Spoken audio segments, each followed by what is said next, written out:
How long can you continue to be a servant of nostalgia? Um,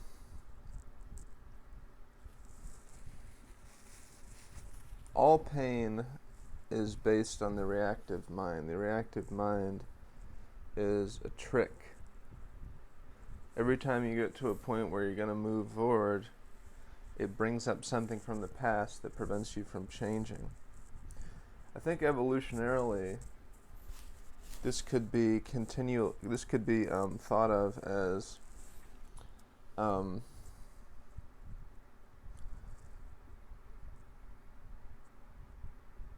survival mechanism that comes from the idea that all outside influence and all change is dangerous. And if we were trying to survive according to a limited brain and limited means, perhaps this principle would be accurate. But we don't have a limited brain and limited means. We have a huge brain, we have unlimited potential, and we have unlimited means to do whatever we want to do. So this principle doesn't apply anymore. You don't have to be afraid of change. You don't have to be afraid of anything and everything that's new. But the Narc is kind of still stuck in this old way of thinking, part of the old guard, the old traditional way. You know, long live the king, kind of a thing.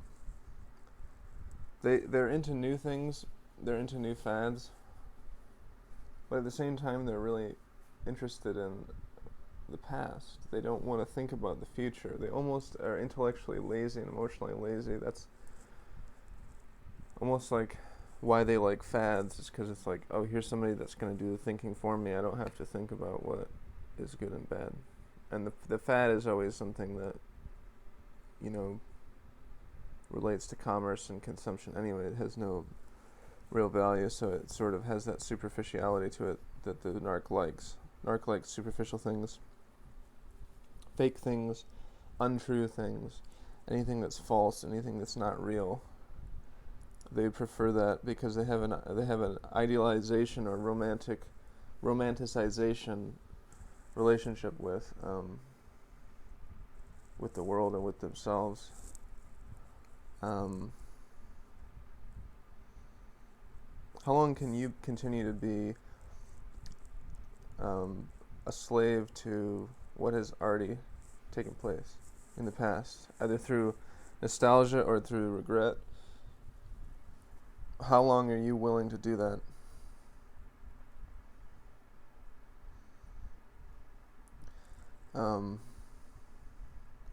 I just was watching this motivational video, and this guy said, you know, the brain should not be merely a record of the past, but also a map to the future. Or it should not be a record of the past at all, really, in a negative sense, but a map to the future. The Narc is obsessed with keeping you thinking about the past, regretting the past, and keeping you stuck. Because they're stuck. They can't move on without you, so why should you be allowed to? Once again, the Narc, thinks that you shouldn't be allowed to have anything that they don't have. They see it as you leaving them with blame. But the Narc really is like a child and they need, like I've said many times, and has all the symptoms of a spoiled child or a selfish child. So they need somebody to guide them. They need you to guide them. They need people to tell them what to do. And that's another reason why they like fads and things that are sort of like doing the thinking for them. They don't want to think. If they start to think too much, they'll start to get depressed about reality, and they want to try to avoid that. So staying in a thought-free state,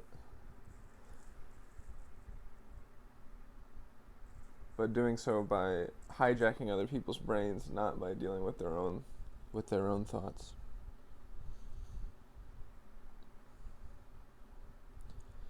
The narc will stabilize themselves by destabilizing you. And by making themselves the center of attention and by making you need them, they once again gain control over the situation and over you. How to break free of it? How do you break free from the narc? When every step you take, it feels like it's a step backwards. And you can't move on. Can't move forward. They won't let you, right?